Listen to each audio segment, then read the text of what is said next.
Welcome to Section 420, Talkin Yankees, the podcast.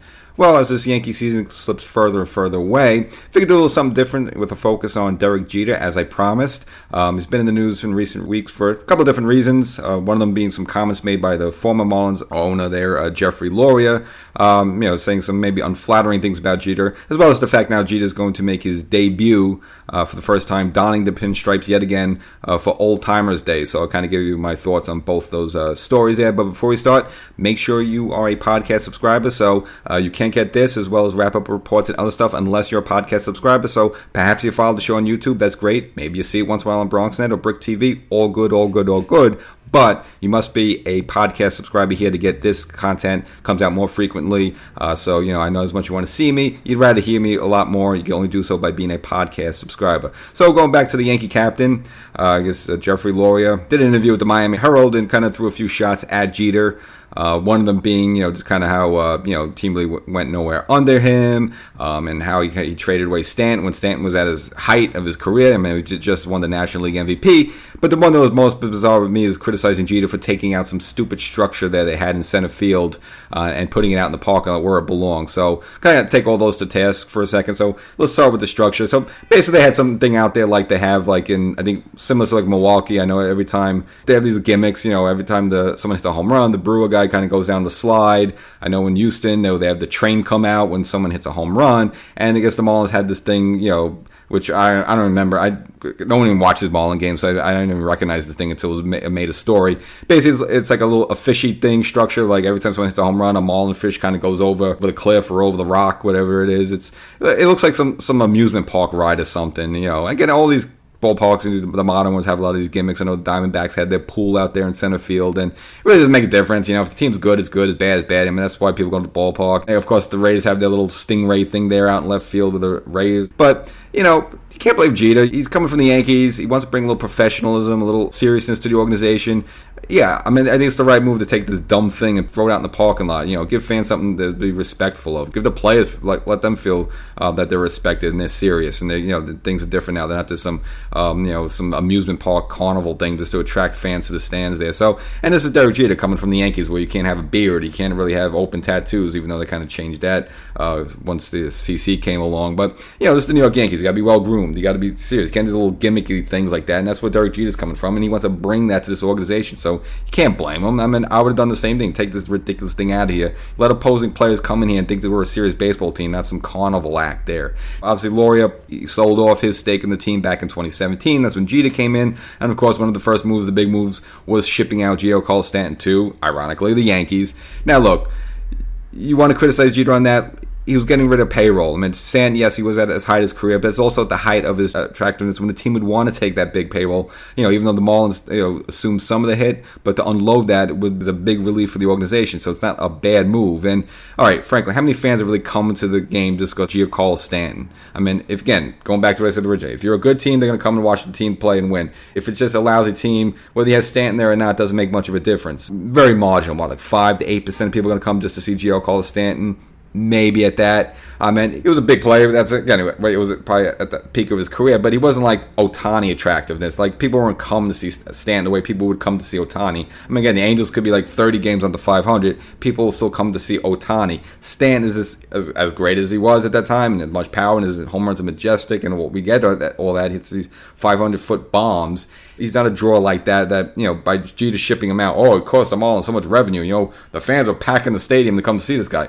They weren't coming at all, and they got the new stadium. What did it do? Nothing. Bupkis. So I won't blame Jeter for that. And again, Jeter didn't get a ton back. I mean, got, Stahl and Castro from the Yankees, so it's not like the trade of Stanton was able to retool their farm system like that, but he unloaded a major ball and chain on their payroll by getting outstanding. And just look how the Yankees are now. I mean, the Yankees have a couple of ball and chains they would like to remove from their payroll, mainly Stanton himself, DJ LeMahieu, Rondon, and probably a couple of years maybe we're going to be talking about Judge. So Jeter did the organization a favor there. As for the other stuff, all right, did he develop some great players? Did he do anything with the organization moving forward? No. I know they made a little hay in 2020, but again, that was a little bit of an anomaly because Again, it was the strike shortened season there, so it's 60 games, so it wasn't a typical baseball season. So if the Marlins would kind of knock it on the postseason door there, it's not really a fair litmus test. Not saying, hey, Jeter's made some great moves. It's just 162 games, probably a totally different story. But I believe Don Mattingly did get the 2020 Manager of the Year award for at least the National League. So yeah, did Jeter do anything with the organization to further it? No. But again, this is the Marlins where they have zero payroll, they got no assets really to use, so he wasn't able to get it together. Can you knock Jeter for that? Yeah, sure, okay. Doesn't seem like he's a little suitable for that. And of course, now Jeter parted with the team last year. Now with Fox Sports doing the pre and post game there, and yucking it up with A-Rod and Ortiz and them and all. And see how this Marlins organization is going to be. I mean, the only way they could win is kind of what they had in 2003, where after being terrible for a couple of years, if you just have a good group of players just to come together at once and this, everyone just has a great season there, and you take everyone by surprise. That's pretty much the only way the Marlins can win. I know back in '97 it was a little different. They actually had an owner that spent money there, so even though it was a young team, they had a lot of veteran players, like you had Darren Dalton and Al Leiter. So there wasn't your typical young team there. So this Marlins organization been miserable. Jeter really didn't do much for them. I think just brought some, a substance to them just for being Derek Jeter there. But again, he didn't turn out to be a great general manager, and he did the organization a favor by shipping out Stanton. Look how Stanton is now. I mean, imagine if Stanton the way he is now, where he could barely walk, he can't even run the bases. Once in a while, he hits a home run. If you're the Marlins ownership group, do you want to be paying Stanton for this production right now? So no, Jeter did you a favor there, and getting rid of that stupid thing in the ballpark that just looked like it belongs in a circus. There, all right. You can't blame Jeter. Wants to bring a little class to the organization. Oh my God, what a terrible thing. Just because Loria probably had this thing built. Hey, this is our structure. We love this thing. No, it's because you built it, man. You put money into it. Now Jeter rejected it, threw it in the parking lot. That's kind of why he had those comments there. So that was that with the Miami Herald article. And as for Jeter joining Old Timers Day, cool to see his first time there. Again, Jeter a little bit more laid back now. It's a different Derek Jeter than when he was a player here. Of course, now he's on Instagram, he's on Twitter, he's making little funny videos and stuff. He's with the Fox Sports crew, yucking it up. But if you look at Old Timers Day there, it's not really the same thing anymore. The last actual physical game was 2019. Now it got canceled for 2020. Of course, COVID. And same thing with 2021, which is understandable.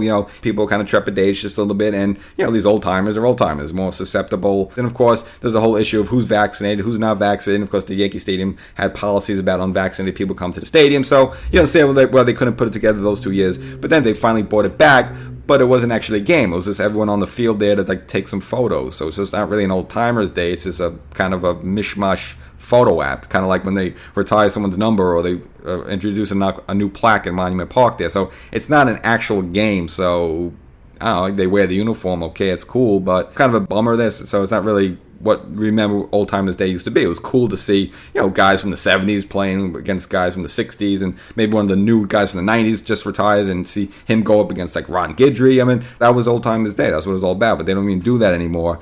So it's not really Old Timers Day. Now, Jeter's going to be the headline, of course, and they're also trying to put a focus on the 98 Yankees, so I believe Mike Stanton will be there, probably Homer Bush, and of course some of the same mainstays, O'Neill and Tino. I'm sure Cohn will be out there, and Roy White, and maybe Ron Bloomberg, who again I had a guest on this show a couple of seasons ago. So you see the usual faces, but it seems like Jeter and the 98 team is going to be the focus, but he's not actually going to play. Now, I can understand, actually, the Post ran a story a couple of days ago about Joe DiMaggio, who, again, he was a regular participant for a large part of when he retired from the Yankees. But then, I guess, by the early 80s, because he saw himself in the mirror in his uniform, he's like, wow, I look really old, I look terrible, I look sloppy. And it kind of just struck a chord, and I'm like, all right, maybe I shouldn't do this anymore, because, people are looking for Joe DiMaggio to be gracious and, be the Yankee Clipper with some mystique. And do you want to see an old man out there, tripping and falling over himself or just getting embarrassed? So that's kind of when it clicked in his head to stop playing, being a participant. That's kind of when he just came out just to throw the first pitch. And, of course, he would be donned in one of his, very dapper suits there. And that's kind of, when Joe hung it up, doing Old Timers Day. That's kind of clicked his head. So I kind of see the same mentality with Derek Jeter. I mean, we kind of revere Derek Jeter. So do you want to see him out there embarrassing himself or blow a big, no, I mean, these games aren't serious, but you want to see him cough up an easy ground ball there, botch a play or throw a ball and accidentally goes in the stands or strike out and swing and whiff and look terrible. So I could kind of understand, players like that, Elk is not wanting to expose themselves. I think Jeter would have a little bit of a sense of humor, not to care as much. I mean, it's kind of laid back. I think they should bring it back with a player's hit because it was cool. I remember a couple of years ago, Matsui got a home run. It was cool to see that. Tino Martino's got one that just went over the wall. We remember Mariano Rivera, I think his first Old Timers Day, he hit an inside the park home run. hustling around the bases there. Now, again, the outfielders are probably like 500 years old and can't get to the ball. Nevertheless, it's fun to see that. So I really wish they will bring that back, but you're not going to get that this season. So Old Timers Day, mark your calendars in September. Again, not much to look forward to this Yankee season because, again, it's slipping out under 500 and just looking completely dead and lethargic in these games. So Yankees, they're going to have a few more gimmicks. They got a couple of bobblehead games coming up, and they'll have this Old Timers Day coming up, and maybe they'll have a T-shirt day, whatever gets you to the ballpark, because the product on the field obviously is terrible. And probably the Old Timers, they could actually, if they really tried, they could probably beat this version of the 2023 Yankees. So that's a scoop on Jeter. Maybe not the greatest GM, but it did the organization a favor. Try to bring a credibility and seriousness to them. So I don't know what Laurie is talking about there. But again, X's and O's as a GM, making moves. He did you a favor by shipping out Stanton. Develop players. Did he develop a team? Did he further the organization to be a playoff or a World Series contender? No. But also you're dealing with the Marlins here, one of the lowest payroll, pitiful teams in all baseball. Probably shouldn't be canceled out. No relevance whatsoever. Even with the new ballpark, really no one cares about that organization, which is why I never knew they even had that structure out there. And now, of course, Jeter coming back to the Bronx where he belongs for Old Timers Day, just to give the Yankee fans a little cheer when it is really turning into a miserable season. So catch you next time.